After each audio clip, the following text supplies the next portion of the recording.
Hello friends, आज हम लोग बात करेंगे टोटली डिफरेंट टॉपिक पे। जैसे कुछ लोगों की कंप्लेन होती है कि वो सुबह उठते हैं और उन्हें थकान से लगने लगती है थोड़ी देर बाद ही, और पूरे दिन थका थका सा फील होता है। तो आज हम जानेंगे कि इसके पीछे क्या कारण हो सकते हैं। इसे ईजिली समझने के लिए हमने दो तरह से डिफाइन किया है, क्लासिफाई किया है। एक अनहेल्दी लाइफ स्टाइल, दूसरा कोई हेल्थ इशू। तो सबसे पहले बात करेंगे unhealthy life style. Life style का मतलब आपके रहन सहन खान पान का तौर तरीका। अनहेल्दी मतलब उसमें कुछ प्रॉब्लम है। अब ये जानेंगे क्या क्या प्रॉब्लम हो सकती है। सबसे पहला रीज़न हो सकता है कि आप हो सकता है पर्याप्त मात्रा में भोजन ना करें। यहाँ पे भोजन से मतलब आपकी बॉडी की एनर्जी नीड्स से है।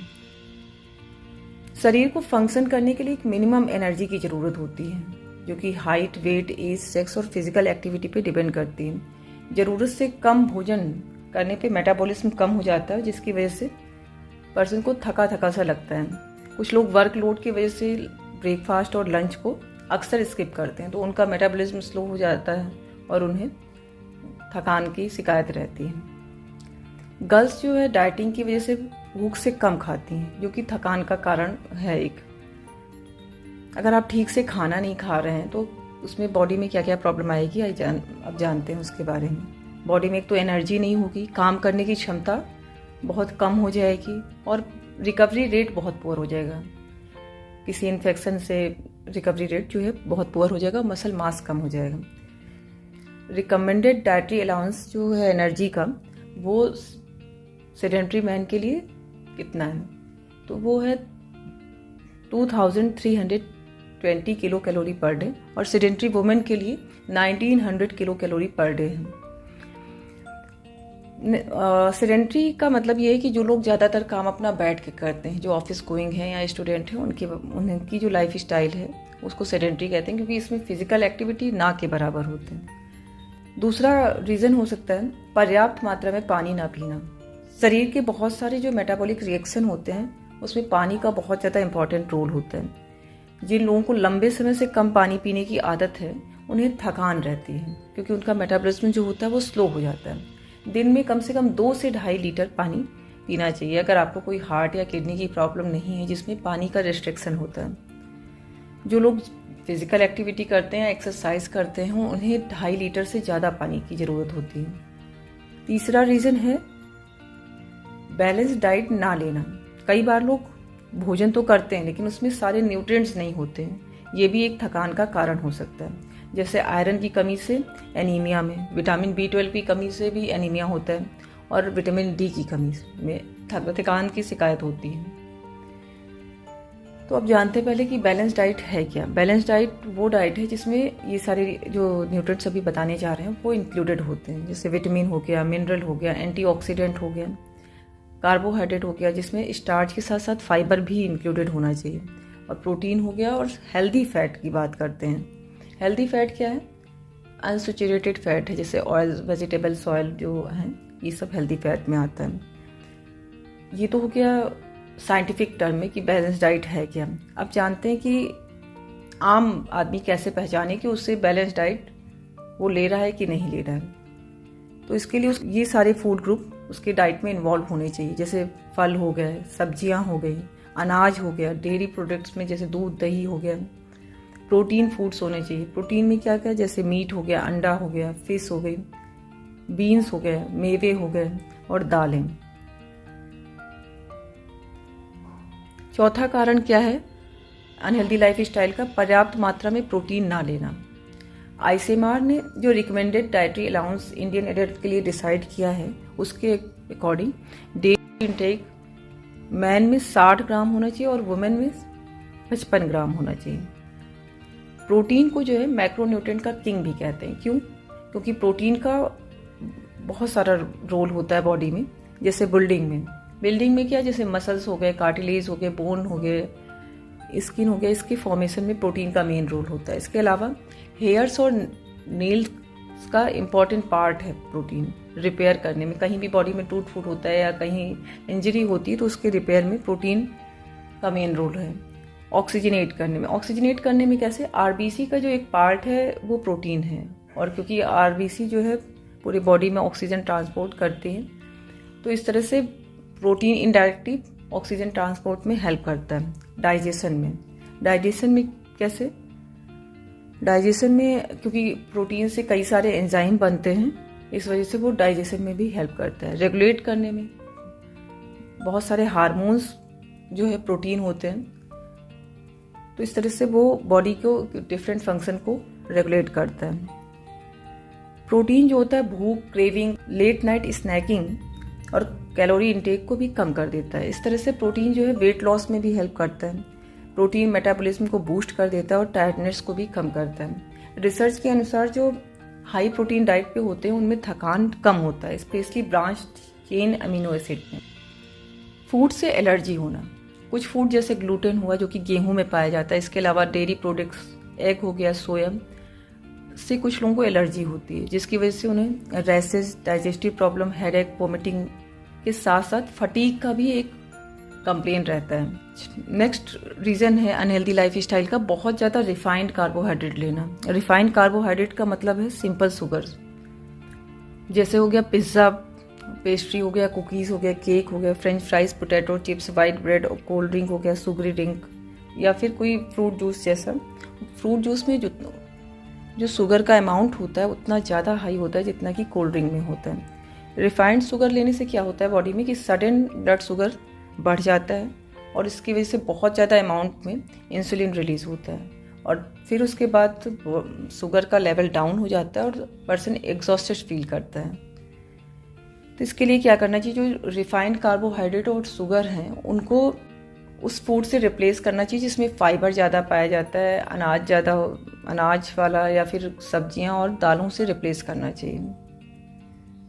7वां रीज़न जो है अनहेल्दी लाइफ स्टाइल का है सेडेंट्री लाइफ स्टाइल। जो लोग ऑफिस गोइंग हैं या फिर स्टूडेंट्स हैं जो ज़्यादातर समय बैठे हुए काम करते हैं, उनकी लाइफ स्टाइल सेडेंट्री है। ऐसे लोगों की फिजिकल एक्टिविटी बहुत कम होती है जिसकी वजह से मसल मूवमेंट कम होता है, मसल्स वीक हो जाती हैं और जो थकान का कारण है। इन एक्टिविटी की वजह से एनर्जी लेवल भी लो रहता है। ये क्रोनिक फटीग सिंड्रोम का एक कारण हो सकता है जिसमें इंसान को बहुत ज़्यादा थकान लगती है और उसे कोई रीज़न नहीं पता होता है। रिसर्च कहती है कि एक्सरसाइज के थ्रू हम थकान को कम कर सकते हैं और एनर्जी लेवल को थोड़ा बूस्ट कर सकते हैं। तो इसलिए जब भी समय मिले तो एक्सरसाइज करें। जैसे आप लिफ्ट की जगह सीढ़ियों का प्रयोग कर सकते हैं और अगर कम दूरी है तो ड्राइविंग की जगह पैदल चलें। 8वां कारण है पर्याप्त मात्रा में अच्छी नींद ना लेना। पर्याप्त मात्रा में नींद ना लेना भी एक थकान का कारण होता है। जब हम सो रहे होते हैं तो बॉडी मेमोरी को स्टोर करती है, हार्मोन रिलीज करती है, मेटाबॉलिज्म को कंट्रोल करती है और एनर्जी लेवल को बूस्ट कर देती है। रात की अच्छी नींद के बाद जब हम जगते हैं तो बहुत ज़्यादा रिफ्रेश, अलर्ट और एनर्जाइज्ड फील करते हैं। American academy of sleep medicine and sleep research society के अनुसार एक एडल्ट पर्सन को 7 घंटे की नींद लेनी चाहिए। महत्वपूर्ण ये है कि नींद जो है रेस्टफुल और अनइंटरप्टेड हो, जिससे आपका ब्रेन स्लीप की 5 साइकिल में जा सके। स्लीप में जनरली 5 साइकिल होती है और एक साइकिल का टाइम ड्यूरेशन 1 से 1.5 घंटे का होता है।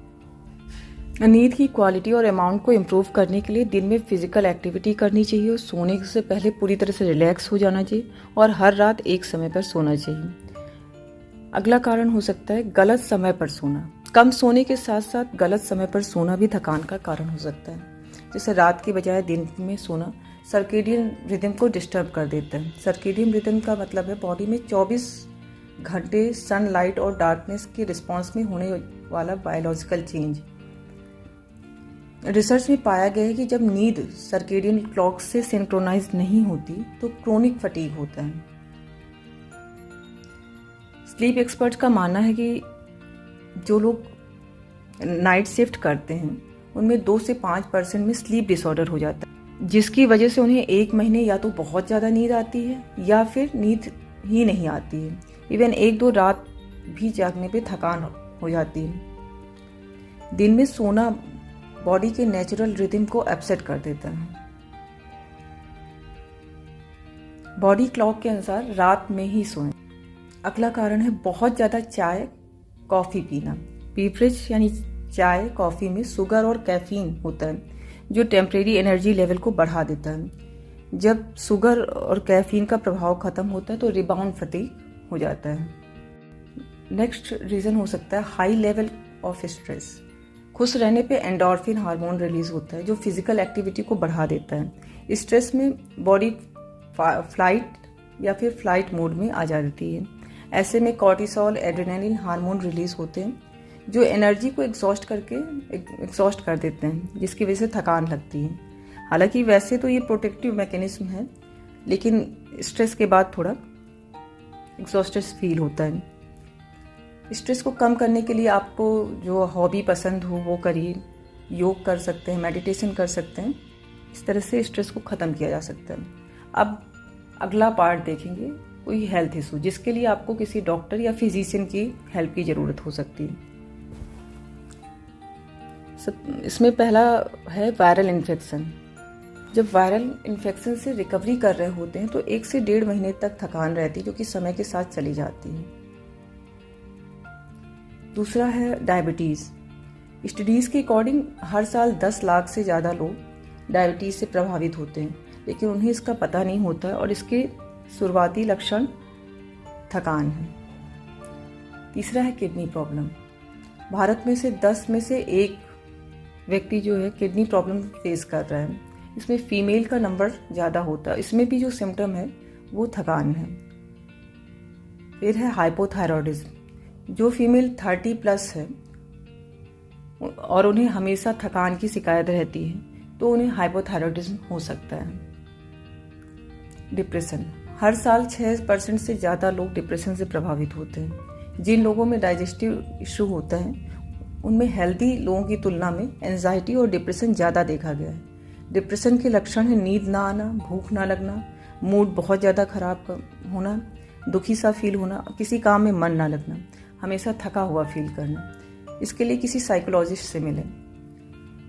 नेक्स्ट है ट्यूबरक्लोसिस और हार्ट प्रॉब्लम। इसमें भी सिम्टम थकान हो सकता है। अगर आपकी लाइफ स्टाइल हेल्दी है और आपको 2 हफ्तों से ज़्यादा थकान है तो आपको डॉक्टर से मिलना चाहिए। डॉक्टर आपको रूटीन ब्लड चेकअप जैसे RFT, LFT, CBC, RBS और ECG चेस्ट एक्सरे कराने को कहेंगे, ये डायग्नोज करने के लिए कि कोई हेल्थ इशू तो नहीं है।